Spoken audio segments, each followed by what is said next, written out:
ان کے دل میں گناہ کا خیال گزرنا ایسا ہی ہے جیسے وہ گناہ کے مرتکب ہو گئے ہیں۔ اس واقعے سے ان لوگوں کو سبق حاصل کر لینا چاہیے جو پیری اور مریدی کے کاموں میں مصروف ہیں مگر اس رشتے کی اہمیت کو نہیں سمجھتے۔ حقیقی پیر وہ ہے کہ مشرق میں رہتے ہوئے بھی اپنے مرید سے باخبر رہے۔ اگر یہ روحانی سلسلہ اس طرح قائم نہیں رہتا تو پھر مرید اور پیر کے اس رشتے کی کوئی حقیقت نہیں۔ ایک موقع پر علامہ اقبال نے حضرت غوث اعظم شیخ عبد القادر جیلانی رحمۃ اللہ علیہ کو خراج عقیدت پیش کرتے ہوئے کہا تھا، قم باذن اللہ کہہ سکتے تھے جو رخصت ہوئے، خانقاہوں میں مجاور رہ گئے یا گورکن۔ حضرت جنید بغدادی رحمۃ اللہ علیہ کا مشہور قول ہے کہ عالموں کا سارا کام دو کلمات پر منحصر ہے، ایک ملت کی اصلاح اور دوسرے مخلوق کی خدمت۔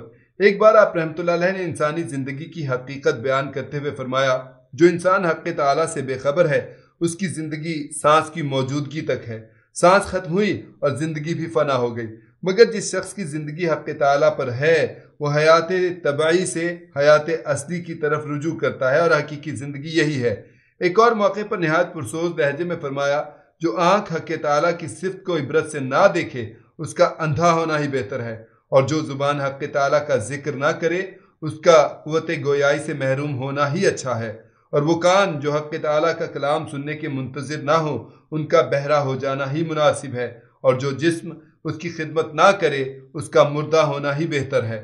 ابھی آپ رحمۃ اللہ علیہ کا واعظ جاری تھا کہ ایک سید صاحب حاضر خدمت ہوئے، ایران کے رہنے والے تھے اور ناصری کے نام سے مشہور تھے۔ سید صاحب حج بیت اللہ کے لیے جا رہے تھے۔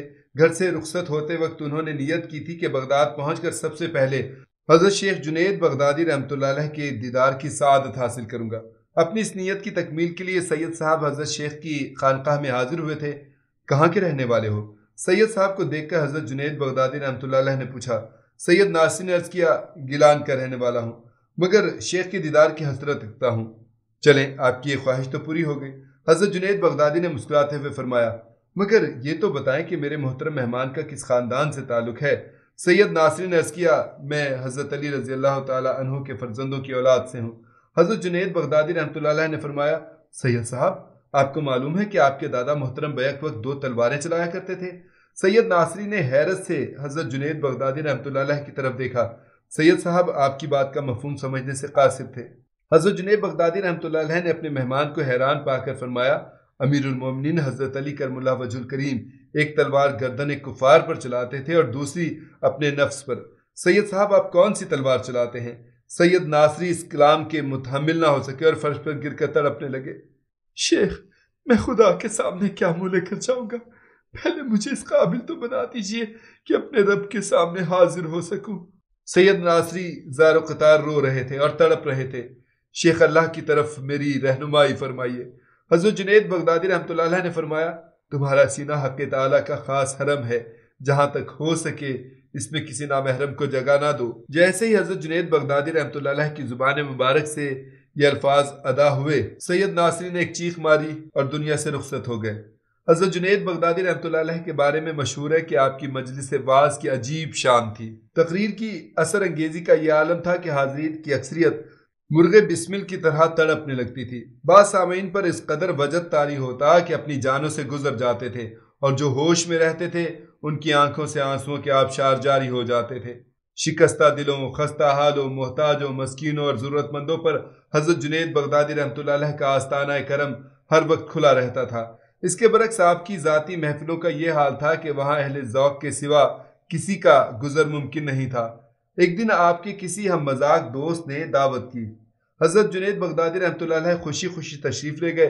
ابھی کھانا شروع نہیں ہوا تھا کہ ایک شخص مکان میں داخل ہوا۔ حضرت جنید اس شخص سے واقف تھے۔ وہ ایک کم علم اور بے ذوق انسان تھا۔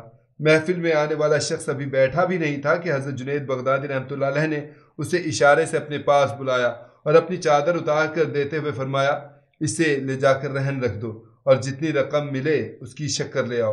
پھر جیسے ہی وہ شخص چادر لے کر گھر سے باہر نکلا، حضرت جنید بغدادی رحمۃ اللہ علیہ اپنی جگہ سے اٹھے اور دروازہ بند کر دیا۔ تمام دوست بڑی حیرت سے آپ کے اس عمل کو دیکھ رہے تھے۔ دروازہ بند کرنے کے بعد حضرت جنید بغدادی رحمۃ اللہ علیہ نے بآواز بلند اس شخص کو مخاطب کرتے ہوئے فرمایا، سنو میرے عزیز، یہ چادر میں نے تمہیں دے دی، مگر خدا کے لیے آج کی رات ادھر کا رخ نہ کرنا۔ احباب نے حیران ہو کر اس کا سبب پوچھا تو حضرت جنید بغدادی رحمۃ اللہ علیہ نے فرمایا، ایک بے خبر اور بے ذوق انسان ہماری مجلس میں چلا آیا تھا۔ میں نے اپنی چادر دیکھ کر اس سے فراغت حاصل کر لی اور آج رات کی صحبت کو غیروں سے بچا لیا۔ یہ واقعہ حضرت جنید بغدادی رحمۃ اللہ علیہ کی نفاست اور اعلیٰ ذوق کی عکاسی کرتا ہے، ورنہ آپ کی تواضع اور انکسار کا تو یہ عالم تھا کہ آپ کے شاگرد رشید حضرت شیخ ابو محمد جریری رحمۃ اللہ علیہ حج کو تشریف لے گئے۔ پھر جب آپ حج ادا کرنے کے بعد واپس لوٹے اور بغداد کی حدود میں داخل ہوئے تو اہل خانہ کے ساتھ عزیزوں اور دوستوں کو اپنا منتظر پایا۔ تمام لوگوں نے حضرت شیخ ابو محمد جریری کا والہانہ استقبال کیا اور گھر چلنے کے لیے کہا۔ جواب میں حضرت ابو محمد نے فرمایا، جب تک میں ایک شخص کی زیارت نہ کر لوں اس وقت تک نہ میں گھر جاؤں گا اور نہ کوئی دوسرا کام کروں گا۔ دوستوں اور رشتہ داروں نے پوچھا، ابو محمد وہ کون شخص ہے؟ حضرت شیخ ابو محمد جریری رحمۃ اللہ علیہ نے حیرت کا اظہار کرتے ہوئے فرمایا، کیا تم اس شخص کو نہیں جانتے؟ وہ مرد بزرگ میرے استاد گرامی کے سوا کون ہو سکتا ہے؟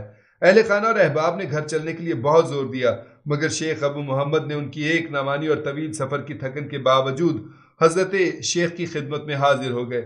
حضرت جنید بغدادی رحمۃ اللہ علیہ اپنے شاگرد کو دیکھ کر بہت خوش ہوئے اور دعاؤں سے سرفراز فرمایا۔ دوسرے دن شیخ ابو محمد جریری کے مکان پر دستک دی۔ آپ باہر نکلے تو دیکھا کہ حضرت جنید بغدادی رحمۃ اللہ علیہ دروازے پر جلوہ افروز ہیں۔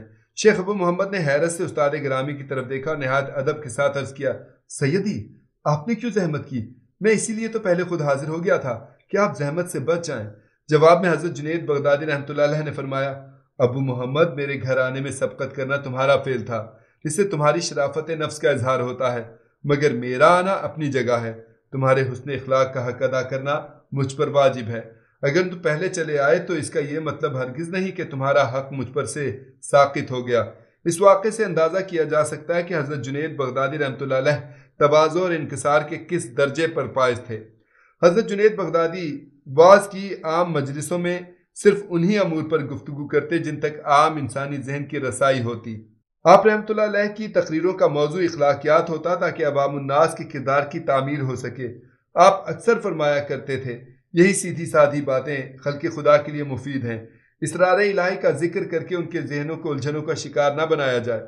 اس کے برعکس حضرت جنید بغدادی رحمۃ اللہ علیہ کی نجی مجلسوں کا یہ حال تھا کہ ان میں زیادہ سے زیادہ 20 افراد شریک ہوتے تھے۔ شیخ ابو طالب مکی رحمۃ اللہ علیہ کے بیان کے مطابق حضرت جنید بغدادی عمر کے آخری حصے میں فرمایا کرتے تھے کہ اب لوگوں میں توحید کے حقائق و معارف جاننے کا شوق بہت کم ہو گیا ہے۔ جب آپ اپنے شاگردوں کو علم باطن کی تعلیم دیتے تو دروازہ بند کر کے اس میں کفر ڈال دیتے۔ پھر جب آپ کے مرید خاص حضرت شیخ ابو بکر شبلی رحمۃ اللہ علیہ نے اعلانیہ طور پر باطنی تعلیم دینا شروع کر دی تو آپ نے ناخوشگوار لہجے میں فرمایا، ہم اس علم کو تہخانوں اور گھروں میں چھپ کر بیان کرتے تھے، مگر شبلی نے اسے برسر ممبر بیان کیا۔ آپ شیخ ابو بکر شبلی رحمۃ اللہ علیہ کو اس بے احتیاطی سے منع فرماتے، حق تعالیٰ کے رازوں کو ان لوگوں پر ظاہر نہ کرو جن کے دماغوں اور آنکھوں پر پردے ڈال دیے گئے ہیں۔ حضرت جنید بغدادی رحمۃ اللہ علیہ نہیں چاہتے تھے کہ نااہل لوگوں کی سماعتیں رموز باطنی سے آشنا ہوں۔ حضرت شیخ ابو بکر کسائی رحمۃ اللہ علیہ اس دور کے مشہور بزرگ تھے جنہیں حضرت جنید بغدادی رحمۃ اللہ علیہ کی رفاقت اور دوستی کا اعزاز حاصل تھا۔ حضرت شیخ ابو بکر کسائی کی عارفانہ شان کے بارے میں حضرت جنید بغدادی رحمۃ اللہ علیہ فرماتے تھے، اگر شیخ ابو بکر نہ ہوتے تو میں بھی بغداد میں نہ ہوتا۔ حضرت جنید بغدادی حضرت شیخ ابو بکر کو خط و کتابت کے ذریعے رموز باطنی سمجھایا کرتے تھے۔ روایت ہے کہ حضرت شیخ ابو بکر نے حضرت جنید بغدادی رحمۃ اللہ علیہ سے 1000 مسائل دریافت کیے تھے اور آپ نے ان عام مسائل کے تسلی بخش جوابات تحریر فرمائے تھے۔ حضرت شیخ ابو بکر نے حضرت جنید بغدادی کی زندگی میں ہی انتقال فرمایا تھا۔ جب آپ کا آخری وقت آیا تو اپنے شاگردوں کو بلا کر کہا، شیخ جنید کی تمام تحریروں کو پانی سے دھو ڈالو۔ حضرت جنید بغدادی حضرت شیخ ابو بکر کسائی رحمۃ اللہ علیہ کی تدفین میں شریک ہوئے تو لوگوں نے دیکھا کہ ایک دوست دوسرے دوست کی جدائی کے صدمے سے نڈھال تھا۔ پھر آپ نے حضرت شیخ ابو بکر کے شاگردوں اور خدمتگاروں سے تعزیت کی اور بڑے حسرت زدہ لہجے میں فرمایا، کاش شیخ ابو بکر نے اپنی وفات سے پہلے میرے لکھے ہوئے مسائل کو بھلا دیا ہوتا۔ حضرت جنید بغدادی رحمۃ اللہ علیہ کی بات سن کر حضرت ابو بکر کسائی کے شاگردوں نے عرض کیا، شیخ نے انتقال سے قبل ان تمام تحریروں کو پانی سے دھلوا دیا تھا۔ اس انکشاف کے بعد حضرت جنید بغدادی رحمۃ اللہ علیہ کے چہرے مبارک پر خوشی کا رنگ نمایاں ہو گیا تھا۔ پھر آپ نے انتہائی مسرت کے لہجے میں فرمایا، مجھے شیخ سے یہی امید تھی۔ اس واقعے سے اندازہ کیا جا سکتا ہے کہ علم معرفت کے سلسلے میں حضرت جنید بغدادی رحمۃ اللہ علیہ کس قدر محتاط رویہ رکھتے تھے۔ آپ نہیں چاہتے تھے کہ وہ تحریریں کسی کم علم کی نظر سے گزریں اور وہ اندیشوں کے عذاب میں مبتلا ہو جائے۔